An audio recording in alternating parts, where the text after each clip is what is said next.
आदाब नाज़रीन, मैं सनम एजाज। देख रहे हैं आप प्रोग्राम अब तक सनम के साथ। रात के 9:32 हो चुके हैं और 9:32 पे प्रोग्राम अब तक में हम देश दुनिया के खबरों से आपको बाखबर करते हैं। शुरुआत करते हैं उस खबर से जो जरूरी भी है, हालात पे उसकी बड़ी मार भी है या नजर भी है, लेकिन आपको बताते चलें प्रोग्राम अब तक में हम आपको बताएंगे कि क्या हड़ताल खत्म हुई है या नहीं। पूरा लेखा जोखा हड़ताल का हम आपको बताएंगे। कौन सी हड़ताल वो हम बताएंगे आपको कुछ ही पलों के बाद। लेकिन सबसे पहले दिल्ली का रुख, और दिल्ली में आज आला सतही मीटिंग जम्मू कश्मीर के हवाले से होने जा रही थी। मरकजी वज़ीर दाखिला अमित शाह की सरबराही में जम्मू कश्मीर की आज की आला सतही मीटिंग, और इस अहम मीटिंग में जम्मू कश्मीर से मुतालिक कई अहम फैसले लेने थे। दो मीटिंगों की बात हो रही थी और दूसरी मीटिंग जो अहम मीटिंग है जिसकी खुद वजारत दाखिला या वज़ीर दाखिला ने सदारत की, करीबन 4:30 बजे शाम शुरू हुई। और इस मीटिंग में जम्मू कश्मीर की सिक्योरिटी सिनेरियो, सिक्योरिटी ग्रिड और सिक्योरिटी ग्रिड के साथ साथ मिलिटेंसी पर भी तबादला ख्याल किया गया। जम्मू कश्मीर के लेफ्टिनेंट गवर्नर मनोज सिन्हा, जम्मू कश्मीर के चीफ सेक्रेटरी अतुल दुल्लू और जम्मू कश्मीर के पुलिस सरबराह आर स्वेन भी इस मीटिंग में मौजूद रहे। और इसके अलावा national security adviser Ajit Doval, मरकजी होम सेक्रेटरी अजीत भल्ला और डायरेक्टर इंटेलिजेंस ब्यूरो फौजी सरबराह जनरल मनोज पांडे और सीआरपीएफ और बीएसएफ के डीजीज भी मौजूद रहे। और जम्मू कश्मीर की मजमूई सिक्योरिटी सूरत और मिलिटेंसी के मामला पर इस मीटिंग के दौरान जायजा लिया। जम्मू कश्मीर के तरक्याती मनसूबों का भी इस मीटिंग में खूब खुलासा किया गया। और जम्मू कश्मीर में हालिया मिलिटेंट हमलों और उस हमलों के पस मंजर में मुकामी पुलिस ने, फौजी दस्ती, अवाम और तालमेल के मामला पर भी इसमें बातचीत हुई। माना जा रहा है कि वजीर आजम के दौरे जम्मू कश्मीर के हवाले से भी इस मीटिंग में बातचीत हुई और मरकजी सरकार की स्कीमों के हवाले से भी इस मीटिंग के दौरान जम्मू कश्मीर के मामला समझते हुए मीटिंग में तबादला ख्याल किया गया। इस मीटिंग पर हमारी पूरी तरह से नजर है। जो कुछ निकल के आता है उस पर हम आपको लिए चलेंगे। लेकिन आज का दिन, और यह जम्मू कश्मीर से लेकर मुल्क के लिए बहुत अहम दिन था। वो दिन क्या था हम बताएंगे आपको।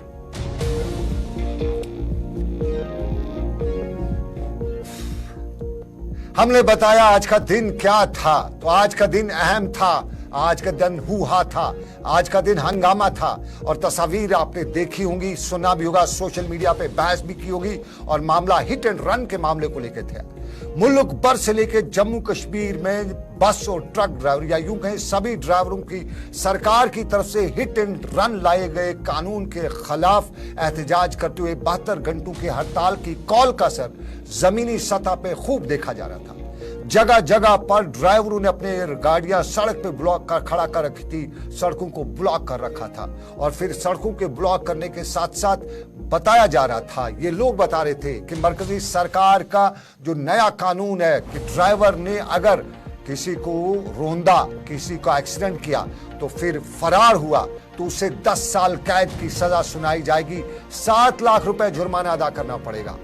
ये केस जो है, ये मामला जो है, ये बहुत दिनों से जेर बहस तो था, लेकिन सरकार ने जो नया बिल लाया इसमें इसको बाज़ाब्ता तौर पे पास किया तो उस पे ड्राइवर हजरात का शदीद गम गुस्सा कल से ही देखने को मिला।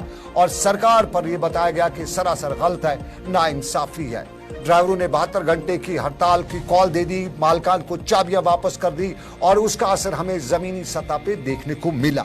लेकिन उस खबर पर चलेंगे क्या कुछ दिन को हुआ। लेकिन उससे पहले कुछ देर पहले हमें सोशल मीडिया पे बताया गया, कुछ क्वार्टर्स ने भी बताया गया, सोशल मीडिया में हमें लगातार इनबॉक्स में मैसेज आती रही कि जम्मू कश्मीर में हड़ताल की कॉल, जो ट्रक ये जो ड्राइवर्स हड़ताल की कॉल थी, इन्होंने वापस ले ली है। क्या वाकई में हड़ताल की कॉल वापस ली गई है और क्या मुद्दा क्या है, ये जानने के लिए मेरे साथ president truck operators welfare union के प्रेसिडेंट मिस्टर हिलाल अहमद मौजूद हैं, मलिक हिलाल मौजूद हैं। मलिक हिलाल के पास हम सीधा चलेंगे, जानेंगे कि क्या इन्होंने हड़ताल की कॉल वापस ली है और अगर वापस नहीं ली है तो क्या करेंगे, और अगर ली है वापस तो क्या सरकार से बातचीत हुई। मलिक हिलाल साहब, बहुत बहुत शुक्रिया मुझे ज्वाइन करने के लिए। मैं सनम एजाज बोल रहा हूं, क्या आप तक मेरी आवाज बराह रास्त पहुंच रही है? जी बिल्कुल बिल्कुल, आपकी आवाज आ रही है। बहुत शुक्रिया मुझे अपना कीमती वक्त इस वक्त देने के लिए। जरा मैं जानना चाहूंगा, मेरे नाजरीन जानना चाहेंगे, मेरे दर्शक जानना चाहेंगे, अभी जो खबरें चल रही हैं सोशल मीडिया पे, आपने अपनी हड़ताल वापस ले रखी है, क्या वाकई आपने किसी गुफ्तशनीद के बाद किसी सरकार के साथ कोई मामला तय होने के बाद अपनी हड़ताल वापस ली है? देखिए सनम एजाज जी, सबसे पहले मैं आपको बता दूं कि अभी हमने हड़ताल की कॉल नहीं दी है। अभी तक हमारी तरफ से हड़ताल की कॉल नहीं दी गई है। तो बाकी छोटी छोटी जितनी भी एसोसिएशन है थ्रू ओवर इंडिया, उन्होंने हड़ताल की कॉल पहले दी थी। तो अभी आपने देखा होगा कि हमारे जम्मू में जो टैंकर एसोसिएशन है, उन्होंने कल से ही हड़ताल की कॉल दी थी। आज भी उनका सारा जो ऑपरेशन है वो बंद रहा और उन्होंने अपनी जो हड़ताल की कॉल है, स्ट्राइक की कॉल है, वो अगले 72 घंटे तक बढ़ा ली है। तो अभी हमारी तरफ से ये कॉल नहीं दी गई थी। कल हम बाकायदा तौर पर एक प्रेस कॉन्फ्रेंस करने जा रहे हैं 12 बजे, जिसमें आगे जो हमारी रणनीति होगी उस पे हमारी तरफ से सारा जो है क्लियर किया जाएगा। जरा हमारे नाजरीन को ये समझा दीजिए, कल हड़ताल आपके ड्राइवर, ट्रक ड्राइवर्स वगैरह की जो जितने भी आपके ऑर्गेनाइजेशन से, क्या हड़ताल जो होगी जिस तरह उन्हें हड़ताल कर रखे, होगी या नहीं होगी? बिल्कुल बिल्कुल, हड़ताल तो कंटिन्यू रहेगी, क्योंकि अभी गवर्नमेंट की तरफ से कोई रिस्पॉन्स नहीं मिल रहा है। जिस तरह से हमारे ड्राइवर्स परेशान है, हमारी ड्राइवर्स ने गाड़ियां छोड़ दी है, मैक्सिमम ड्राइवर्स ने, और वो चाबियां मालिकों के हवाले करके अपने घर में बैठ गए हैं। तो हमारे ऑलमोस्ट अभी इस वक्त जो प्रेजेंट सिनेरियो है, अगर हमारी एसोसिएशन की बात करें तो ऑलमोस्ट हमारे 50-60% ड्राइवर्स ने मालिकों को चाबियां सौंप दी है। तो हमारा ट्रांसपोर्ट ऑलरेडी बैठ गया है ड्राइवर के जाने के कारण। मलिक साहब जी मलिक साहब, आपका ड्राइवर बैठा हुआ है, आपने कहा कि अभी सरकार के साथ कोई मामला, सरकार का रेस्पॉन्स नहीं है, लेकिन मुझे जो जराया बता रहे हैं कि सरकार बातचीत कर रही है। ट्रैक 2 पे जो बातचीत का सिलसिला होता है वो हो रहा है। मैं सरकार का कोई तर्जुमान नहीं हूं, लेकिन मुझे जो जराया बता रहे हैं वो बता रहे हैं सरकार बातचीत कर रही है। और जम्मू के डिविजनल कमिश्नर ने भी अभी आज शाम को बताया है कि बातचीत हो रही है, कहीं न कहीं मामले को दिल्ली तक लिया जाएगा। लेकिन मेरा एक मामला है जो आप ट्रांसपोर्ट के से जितने भी लोग वाबस्ता है उनसे जानना चाहूंगा। यूजुअली आज जम्मू कश्मीर का मुझे लगता है कि हर तीसरा आदमी ट्रांसपोर्ट के साथ डायरेक्टली इनडायरेक्टली वाबस्ता है। और अगर देखा जाए तो मैं भी खुद भी एक ड्राइवर हूं, सुबह सुबह मैं भी गाड़ी लेके चलता हूं। लेकिन ये हिट एंड रन वाला मामला जो है, इस पे बहुत से लोग कहते हैं कि सही फैसला है। उसकी वजह है, मैं वजह बताना चाहूंगा। वजह बहुत से लोग इसका तर्क, जिसे हिंदी में कहते हैं, उर्दू में क्या उसका मुझे उसका लफ्ज नहीं आ रहा है, उसका ये बता रहे हैं कि हिट एंड रन का मतलब है कि किसी आदमी को टक्कर लग जाती है, एक्सीडेंट हो जाता है, उसके बाद उसको उधर ही छोड़ना, उसको मदद ना पहुंचाना, उसका अस्पताल ना ले जाना, ये हिट एंड रन वाला केस है। तो उसमें तो सजा होनी चाहिए। अगर आम आदमी कोई पड़ा हो और उसकी कोई हेल्प ना करे, उसको भी सजा होनी चाहिए। तो या तो जो एक्सीडेंट कर रहा है उसके, वो अगर हेल्प नहीं करता है तो वो तो हिट एंड रन का, उसको सजा होनी चाहिए। हाँ, देखिए हम भी समझते हैं जहाँ पर सरकार को कानून में तरमीम की जरूरत है वहां पर होना चाहिए। बिल्कुल हम लोग चाहते हैं कि एक्सीडेंट रोके जाने चाहिए या ऐसे कानून होने चाहिए जिससे एक्सीडेंट का खतरा कम हो जाए। लेकिन यहाँ पर मामला ये है कि जो हिट एंड रन वाला अभी जो नया संशोधन हुआ है, उसमें यह बताया गया है कि अगर हिट एंड रन करके कोई ड्राइवर भाग जाता है, सॉरी अगर हिट एंड रन हो जाता है, दैट मीन्स हिट करके फिर भाग जाता है। अगर ऐसा कुछ चीज होती है तो फिर ड्राइवर को 10 साल की सजा होगी। सबसे पहले मैं ये आपको बताना चाहूंगा कि कभी भी एक ड्राइवर नहीं चाहेगा कि किसी को मेरी तरफ से कोई मारा जाए, लेकिन कंडीशन देख के हम कहाँ पे परेशान है हमारा ड्राइवर। सबसे पहले मैं आपको बता दूं, हमारे पास ऐसे कई केसेस है जिसमें ड्राइवर को पता ही नहीं चलता है कि कोई गाड़ी के नीचे आया या कोई पीछे से बच गया, वो मर गया। तो यहाँ पर हमारी परेशानी यह है कि जब भी एक्सीडेंट होता है तो हमारी ट्रक की हम बात करें तो कसूरवार हमारी ट्रक ड्राइवर को ही समझा जाता है। चाहे पीछे से कोई गाड़ी डाले से ठुक जाती है तो उसके बाद कोई मरता है, कोई 2 व्हीलर होता है या 3 व्हीलर होता है, तो दोष भी हमारे ड्राइवर को माना जाता है। और इन एनी केसेस अगर एक्सीडेंट होता भी है कहीं पब्लिक प्लेस पे जहां पर बहुत ज्यादा भीड़ होती है, तो ड्राइवर उसको चाहता है कि मैं इसको हॉस्पिटल पहुंचाऊं, मैं इसका कोई जो मेडिकल ट्रीट पे उसके लिए ले जाऊं या पुलिस स्टेशन तक ले जाऊं।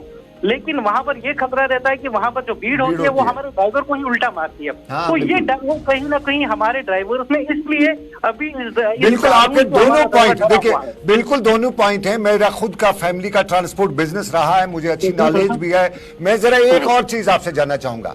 मान लेते हैं आपके दोनों पॉइंट सही हैं, हिट एंड रन करने वाले को पहले ड्राइवर को अपनी जिंदगी भी प्यारी होती है, उसको मारते हैं। यूजुअली मैंने देखा है बड़े साहबों के जो फर्जंद होते हैं या 2 नंबरी वालदेन के फर्जंद होते हैं, वो तो लिहाज ही नहीं करते हैं, वो नहीं देखते कि एक्सीडेंट हुआ कैसे, वो सीधा जाके ट्रक ड्राइवर को पकड़ लेते हैं, खासतौर पर ट्रक ड्राइवर को। लेकिन मेरा एक सवाल है, जो ड्राइवर शराब पी के गाड़ी चला रहा हो और उसके बाद रात के वक्त मैंने जीटी रोड पे खुद मेरा एक्सपीरियंस है, ड्राइवर हजरात जो थे वो एक्सीलेटर पे ईंट रखते थे। आज से 10 साल पहले मैं जब छोटा था, कभी कभी मैं भी अपने हमारे ट्रक के साथ चला जाता था घूमने के लिए, तो तब मेरे स्कूल टाइमिंग का ये वाकया मैं खुद देखा, ड्राइवर मुझे बताता था ट्रक पे ईंट रखे वो चलता रहता था, वो ख्याल नहीं होता था।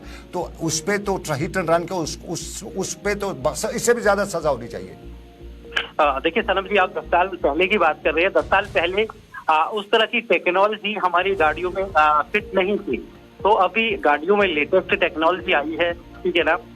तो अभी जिस तरह से आपने कहा कि ड्राइवर शराब पी के गाड़ी चलाते, देखिए यूजुअली मैंने अक्सर देखा है ढाबों पे शाम को रुकते हैं ट्रक ड्राइवर शराब पी के फिर ड्राइव करते हैं, यूजुअली इल्जाम लगता है।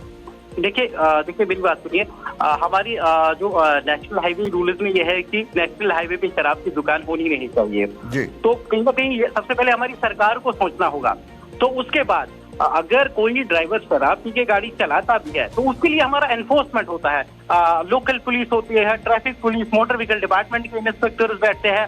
तो अगर ये वायलेशन रेगुलरली हो रही हो तो दैट मीन्स कि आपकी जो एनफोर्समेंट है उसमें कहीं ना कहीं कमी है। हाँ, अगर हमारा कोई ड्राइवर या कोई भी ड्राइवर शराब पीते हुए गाड़ी चलाते पकड़ा जाए तो उसमें बाकायदा तौर पर प्रावधान है, उसको फाइन लग सकती है 10,000 की। नहीं, लेकिन उस गाड़ी मैं आपको बताऊं, यहाँ पांता चौक के आसपास कुछ ढाबे वगैरह हैं, शाम को ड्राइवर आते हैं, ट्रक ड्राइवर, वहां पे वो आजकल वो नशा वगैरह बिकता है, वो कर लेते हैं, उसके बाद ट्रक चलाते हैं, वो नशे में धुत होकर ट्रक चलाते हैं। उनके लिए सजा क्या है फिर? क्या सजा 2-3 महीने को सजा मिलेगी, किसी की जान ले लेंगे? सर मैं वही कह रहा हूँ ना। सबसे पहले देखिए, मैं आपको ये बता दूं कि आप पिछले कई सालों से देखिए जो टैक्स का स्लैब है वो कितना बढ़ गया है। हमारा जो फिटनेस फीस है, परमिट फीस है, इंश्योरेंस जो है, इतना पैसा बढ़ा लिया गया है, या रोड इंफ्रास्ट्रक्चर इतना हम समझते हैं डेवलप भी हो गया। लेकिन वो एनफोर्समेंट की जहां पर बात आती है, अगर कोई भी ड्राइवर शराब पी के गाड़ी चलाता है उससे बाकायदा तौर पर उसका 10,000 रुपए का फाइन लग सकता है, 6 महीने जेल हो सकती है। मैं इस पे मुतफिक नहीं हूँ। मैं इस वक्त कौम को रिप्रेजेंट कर रहा हूँ, आई एम रिप्रेजेंटिंग नेशन। मैं इस वक्त ये बताऊं, मैं इससे मुतफिक नहीं, क्योंकि 10,000 का जुर्माना जो शराब पी के गाड़ी चलाएगा उसके बाद एक्सीडेंट करेगा, उसको तो हिट एंड रन वाला मामला लगना चाहिए। नहीं, जहां पर देखिए सर, यहाँ पर फिर ट्रायल चलता है। अगर कहीं हम इसका सपोर्ट करेंगे कि अगर कोई ड्राइवर शराब पी के गाड़ी चलाता है फिर एक्सीडेंट करता है तो कानून में प्रावधान है, हम समझते उसके लिए ठीक है। लेकिन यहाँ पर इस कानून से के बनने से सबसे पहले, जब भी ये कानून बनाना था, पास करना था, तो सबसे पहले जो हमारे ट्रांसपोर्टर थे उनको कॉन्फिडेंस में लेना था कि हम इस तरह कर रहे हैं। ये कानून जब बन गया उसके बाद जिस तरह से इसको सामने लाया गया इस कानून को, तो हमारा ड्राइवर बिल्कुल डर गया। तो कहीं ना कहीं अगर इस कानून से फायदा है सबका, या सरकार वाकई लोगों की सेफ्टी के लिए कर रही है, तो सबसे पहले सरकार को चाहिए कि वो ड्राइवर को कॉन्फिडेंस। बिल्कुल, आपको कॉन्फिडेंस लेने की बात सही है, लेकिन एक सवाल है, आप लोग जो है ट्रक ड्राइवर्स, ऑपरेटर्स, जितने भी इसके हैं, मालकान हो या ड्राइवर हो, आप क्या हिट एंड रन के खिलाफ हैं या एक्सीडेंट पे या कोई सजा लगती है उस पे खिलाफ हैं? नहीं, देखिए हम किसी भी लॉ के खिलाफ नहीं है। यहाँ मसला है, अगर इस तरह से इस कानून में कहा गया कि अगर कोई भाग जाता है, लेकिन कंडीशंस भी होनी चाहिए ना। अगर वही भीड़ उस ड्राइवर को फिर मारती है तो उसका भी कोई होना चाहिए था, या सरकार को बाकायदा तौर पर कॉन्फिडेंस में लेना चाहिए था ड्राइवर ट्रांसपोर्टर को। नहीं, अगर दिन के वक्त किसी आदमी को कोई ड्राइवर एक्सीडेंट करता है, भाग जाता है, उसको लगता है मुझे खतरा है, भाग जाता है, वहां पे 10 लोग होते हैं, उस आदमी को अस्पताल पहुंचाते हैं, वो बच भी सकता है। लेकिन जब रात का वक्त होता है, कोई नहीं होता और आपका ट्रक ड्राइवर हिट करता है और भाग जाता है, और ये कश्मीर में तो अभी इतना नहीं है, लेकिन जैसे आप जम्मू से बाहर जाएंगे तो आपको हर जगह हिट एंड रन वाले केस मिलेंगे, खासतौर पे जीटी रोड पे तो ये होते ही रहते हैं। उन मामलात में रात के वक्त अगर आप हेल्प नहीं करें, किसी जख्मी हो गया, एक्सीडेंट हो गया, बिकॉज ये तो मैकेनिकल पार्ट है, एक्सीडेंट हो गया, लेकिन उसके बाद जब आप उसको, रात के वक्त लोग भी नहीं होते हैं, कोई खतरा भी नहीं होता कि आपको ड्राइवर को कोई मार सकता है, उस वक्त वो गाड़ी रोक के उस आदमी को बचा भी सकता है, अस्पताल पहुंचा भी सकता है। बिल्कुल, मैं आपको बता दूं, हमारे पास ऐसे कई केसेस हैं जहां पर एक्सीडेंट होता है और ड्राइवर्स जिनका एक्सीडेंट होता है उनको उठा के हॉस्पिटल ले जाते हैं। ऐसे भी हमारे पास बहुत सारे केसेस है। देखिए सनम जी, मैं आपको बता दूं, जिस तरह से इस कानून को आगे सामने लाया गया है, चाहे मीडिया की वसादत पे लाया गया हो या फिर जो हमारा सोशल मीडिया खासकर चलता है, उसने जिस तरह से इस कानून को रिप्रेजेंट किया है, हमारा ड्राइवर बहुत डरा हुआ है। मैं यहाँ पर यही चीज समझता हूँ, अगर वाकई ये कानून लोगों की सेफ्टी के लिए है तो सरकार को चाहिए कि हमारे ड्राइवर को पहले कॉन्फिडेंस में ले, ताकि हमारा ड्राइवर जो डरा हुआ है उसके मन से पहले डर भाग जाए, उसके बाद वो वापस काम पे आए। चलिए, बहुत शुक्रिया आपका हिलाल साहब, आपने बहुत अच्छा तफसील से और बात करनी थी आपसे, लेकिन वक्त इजाजत नहीं देता है। बहुत बहुत शुक्रिया। हड़ताल जारी है।